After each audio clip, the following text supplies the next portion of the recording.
you said something that kind of like made me raise my eyebrow and pique my interest. That I don't know if this is from the interview that we did together, but you said Canelo messaged me, didn't like some of the things I was saying about the Crawford fight.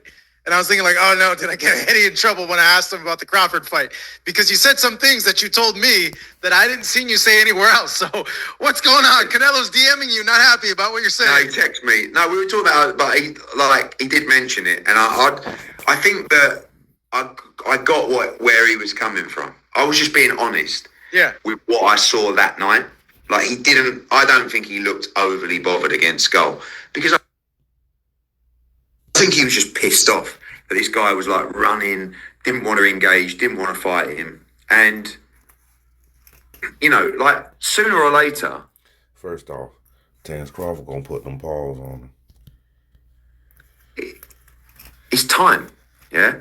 And I think this fight against Crawford is such a great fight that it's the kind of fight that I think he needs to put the fire in his belly. Because at the moment, he's just going through the motions against those guys. Skull, Munguia, Charlo, Berlanga. He's not having to come out of first gear. Now he's going to have to come out. Yeah, he's going to have to come out of first gear with Terence Crawford. Out of first gear. But, yeah. Also, I shouldn't have said that. I was being kind of honest, but I think... Yeah, you're being honest. It's your opinion. You're going to ruffle some feathers. Maybe I said it in the wrong way, like... Yeah, I just felt that on the night against Skull, it looked like a guy that was like, do I really like? But I think it was more out of frustration rather than the fact that he was done. When you saw the text, were you like, shit? Yeah, it was like, no. First, I mean, we never fall out, but he was like, see what he said, I was like, yeah. Yeah. Sorry, bro. Yeah. I said to him like, I understand, but I just feel like, that night was just one of those fights, but the proof will be on the pudding, September 13th. But was he like receptive to know like, hey, you know what? Yeah, like that fight wasn't a very pleasing fight to watch. No, I think he knows. I mean, like, but I admire him for the fact that he's still got that desire, still training hard, and he's got everything he's always dreamed of. So it's a love for the sport, and he's an unbelievable competitor.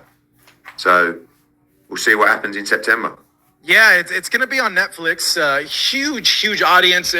That's good for the sport to have a fight of that magnitude for free worldwide. Okay. My question, or my thought is, do you think, Eddie, this fight is going to garner a bigger audience than the Jake Paul-Mike Tyson fight, in your opinion? Tough one, huh? Good question. Probably not. Probably not, because I think it's just a different world. Do you know what I mean? That was just a sort of coming together of different audiences, different generations. I mean, Mike Tyson is probably one of the most instantly recognizable people in the world. So, yeah, I don't think so. But listen, it's going to do huge numbers. It's a great fight. Are you still... Oh, I don't know.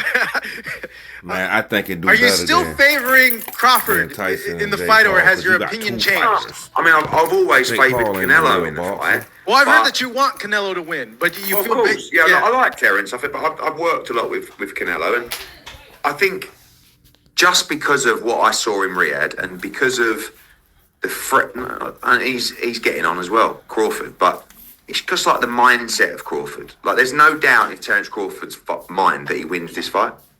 And when you spend a bit of time with him, you kind of start buying into that. And I guess that's what happened in Riyadh, because I travelled with him to the fight, and but it's a 50-50 fight. I think gun to head, I'm probably picking Crawford right now. But I want Canelo to win. Flip-flopping. First he say Canelo, then he say Crawford, then he say Canelo.